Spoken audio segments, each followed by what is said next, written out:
Assalamualaikum warahmatullahi wabarakatuh. Selamat siang semua. Pertama-tama, izinkan kami mengucapkan terima kasih kepada Bapak Januar Eko Prasetya selaku dosen mata kuliah Analisis Investasi dan Pasar Modal atas kesempatan yang telah diberikan kepada kami. Pada kesempatan kali ini, kami kelompok 4 akan memaparkan materi mengenai return dan resiko aktiva tunggal.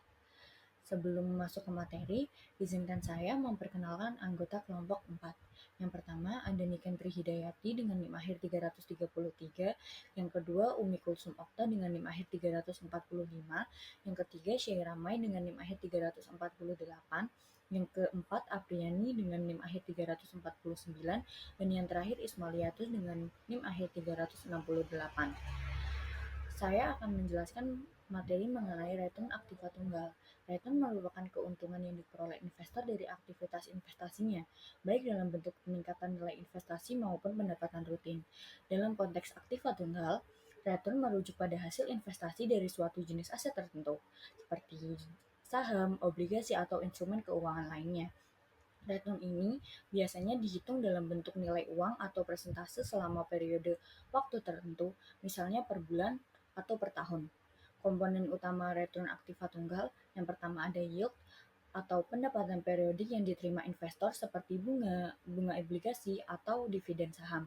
Yang kedua capital gain or loss, yaitu selisih antara harga beli dan harga jual aset. Jika harga jual lebih tinggi dari harga beli, maka terjadi capital gain, dan sebaliknya jika lebih rendah maka terjadi capital loss. Kombinasi antara yield dan capital gain or loss inilah yang membentuk total return dari suatu aktiva tunggal. Return realisasi atau realized return merupakan return yang telah terjadi, dihitung menggunakan data historis. Return realisasi penting karena digunakan sebagai salah satu pengukur kinerja perusahaan. Return ini juga berguna sebagai dasar penentuan return ekspektasi atau expected return dan risiko di masa datang. Cara menghitung return realisasi adalah dengan harga investasi di suatu periode dikurangi harga investasi di periode sebelumnya dibagi harga investasi di periode sebelumnya ditambah dengan yield yang berisi dividen dibagi harga saham periode sebelumnya dikali 100%. Return ekspektasi atau expected return yang merupakan return yang diharapkan akan diperoleh oleh investor di masa mendatang. Berbeda dengan return realisasi yang sifatnya sudah terjadi, return ekspektasi sifatnya belum terjadi. Cara menghitung return ekspektasi adalah dengan tingkat pengembalian bebas risiko ditambah beta investasi dikali pengembalian pasar yang diharapkan dikurangi tingkat pengembalian bebas risiko. Baik, materi selanjutnya adalah definisi dari aktiva tunggal. Aktiva tunggal adalah suatu aset atau kekayaan perusahaan yang bersifat individual atau tidak dikelompokkan, memiliki nilai ekonomis, dan dapat diidentifikasi serta dikendalikan secara terpisah oleh perusahaan, dengan tujuan untuk mendukung operasional usaha dan memberikan manfaat ekonomi di masa depan. Aktiva tunggal dapat dikatakan sebagai investasi ke satu saham, baik saham biasa, preferen, maupun treasury. Selanjutnya adalah ciri-ciri dari aktiva tunggal. Yang pertama, hanya terdiri dari satu jenis aset atau investasi. Contoh, hanya memiliki saham dari PT ABC saja, tanpa aset lain seperti obligasi, properti, atau reksadana. Yang kedua adalah tidak ada diversifikasi. Artinya, seluruh dana atau modal ditempatkan pada satu instrumen sehingga tidak terdapat risiko yang terbagi. Yang ketiga adalah risiko lebih tinggi. Karena tidak ada penyeimbang, segala fluktuasi harga atau masalah pada aset tersebut langsung berdampak besar pada keseluruhan investasi. Selanjutnya, terdapat definisi dari risiko aktiva tunggal. Risiko aktiva tunggal adalah risiko yang berkaitan dengan suatu investasi tunggal atau satu jenis aset tertentu tanpa mempertimbangkan diversifikasi portofolio. Risiko ini mencerminkan ketidakpastian pengembalian atau return dari satu aset akibat faktor-faktor yang spesifik terhadap aset tersebut. Selanjutnya terdapat jenis-jenis dari risiko aktiva tunggal. Yang pertama, risiko sistematis. Risiko ini adalah risiko yang tidak bisa dihindari meskipun melakukan diversifikasi. Contohnya inflasi, perubahan suku bunga, krisis ekonomi nasional atau global. Yang kedua adalah risiko tidak sistematis. Risiko yang khusus pada aset tertentu dan bisa dikurangi dengan diversifikasi. Yang ketiga adalah risiko likuiditas.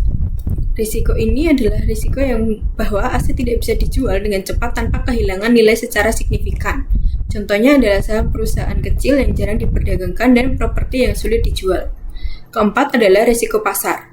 Yakni adalah risiko bahwa nilai aset turun karena perubahan kondisi pasar. Contohnya harga saham turun karena sentimen negatif di pasar. Yang kelima adalah risiko nilai tukar. Jika aktiva dalam mata uang asing, fluktuasi nilai tukar bisa mempengaruhi nilai investasi. Materi selanjutnya akan dipresentasikan oleh teman saya. Oke, di sini saya akan melanjutkan materi dari presenter sebelumnya. Di sini saya akan menjelaskan mengenai koefisien variasi. Nah, apa sih koefisien variasi itu? Koefisien variasi atau coefficient of variation yang disingkat dengan CV adalah ukuran yang digunakan untuk menilai risiko relatif dari suatu investasi dibandingkan dengan return yang diharapkan.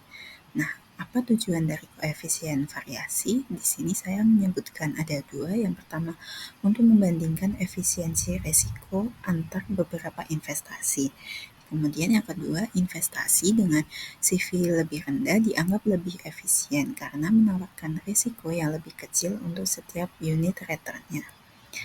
Di sini ada rumus dari koefisien variasi, yaitu CV sama dengan standar deviasi dibagi dengan return yang diharapkan. Nah, ada contoh perhitungan dari rumus koefisien variasi ini. Yang pertama, saham A mempunyai return yang diharapkan berupa 10%, kemudian standar deviasinya 5%. Nah, berapa koefisien variasinya? Di sini kita bisa melihat dari 5% dibagi dengan 10% sama dengan 0,5. Kemudian yang kedua ada saham B, di sini mempunyai return yang diharapkan berupa 8%. Nah, standar deviasinya berupa 6%. Berapa sih koefisien variasinya? Nah, di sini kita bisa melihat dari 6% dibagi dengan 8% sama dengan 0,75. Dan di sini kita bisa menarik kesimpulan bahwa saham A lebih baik atau resikonya lebih kecil per unit returnnya dibandingkan dengan saham B. Nah, selanjutnya di sini apa sih keunggulan dari koefisien variasi ini? Nah, keunggulannya yang pertama adalah memungkinkan perbandingan risiko antar aset dengan skala return berbeda, dan yang kedua berguna untuk memilih antara beberapa investasi tunggal. Nah, penggunaan koefisien variasi ini sangat berguna dalam pengambilan keputusan investasi, terutama ketika investor ingin membandingkan beberapa aktiva tunggal yang berbeda. Dengan menggunakan koefisien variasi, investor dapat memilih investasi yang memberikan imbal hasil yang lebih baik untuk tingkat risiko yang diambil. Sekian presentasi dari saya, kemudian dilanjutkan oleh presenter selanjutnya. Baik, selanjutnya saya akan menjelaskan tentang hubungan antara return ekspektasi dan juga risiko. Jadi dalam investasi, return dan risiko itu adalah dua konsep yang tidak bisa dipisahkan. Keduanya saling berkaitan dan menjadi dasar utama dalam pengambilan keputusan investasi. Nah, return ekspektasi atau expected return ini adalah perkiraan tingkat keuntungan yang diharapkan investor dari suatu instrumen investasi. Tapi return ini tidak pasti. Nah, dan karena itulah muncul yang namanya risiko. Risiko sendiri ini mencerminkan ketidakpastian dari return yang akan diperoleh. Jadi semakin besar kemungkinan hasil aktual itu menyimpang dari yang diharapkan, maka semakin tinggi pula risikonya. Nah, jadi hubungan antara return dan risiko itu bersifat positif. Semakin tinggi return yang diharapkan, biasanya investasi tersebut juga memiliki tingkat risiko yang lebih tinggi. Dan sebaliknya, kalau misalnya investor itu memilih instrumen dengan risiko yang rendah, maka return yang diperoleh juga akan cenderung lebih rendah. Ini juga yang disebut dengan prinsip high risk, high return. Sebagai contoh, misalnya deposito itu memberikan return yang relatif kecil, tapi hampir tanpa risiko karena dijamin oleh lembaga penjamin simpanan. Kemudian saham itu menawarkan return yang tinggi dalam jangka panjang, tetapi harga saham itu kan sangat fluktuatif dan juga resikonya tinggi. Nah, kemudian obligasi itu ada di tengah-tengah karena resikonya tidak serendah deposito, tetapi returnnya bisa lebih menarik. sebagai investor, kita itu perlu menyeimbangkan antara keinginan untuk memperoleh return yang tinggi dan juga kemampuan kita dalam menanggung risikonya. Nah, ini yang disebut dengan risk-return trade-off. Dalam konteks aktiva tunggal, karena kita hanya menilai satu jenis investasi, penting untuk benar-benar menganalisis kayak misalnya berapa sih return yang bisa kita harapkan dan juga seberapa besar ketidakpastian atau fluktuasinya. Nah, untuk mengukurnya kita bisa menggunakan standar deviasi dari return historis, yang mana semakin besar nilainya, maka semakin besar pula risikonya. Sekian dari penjelasan dari saya, sekaligus menjadi penutup pemaparan materi dari kelompok kami. Kurang lebihnya mohon maaf. Wassalamualaikum warahmatullahi wabarakatuh.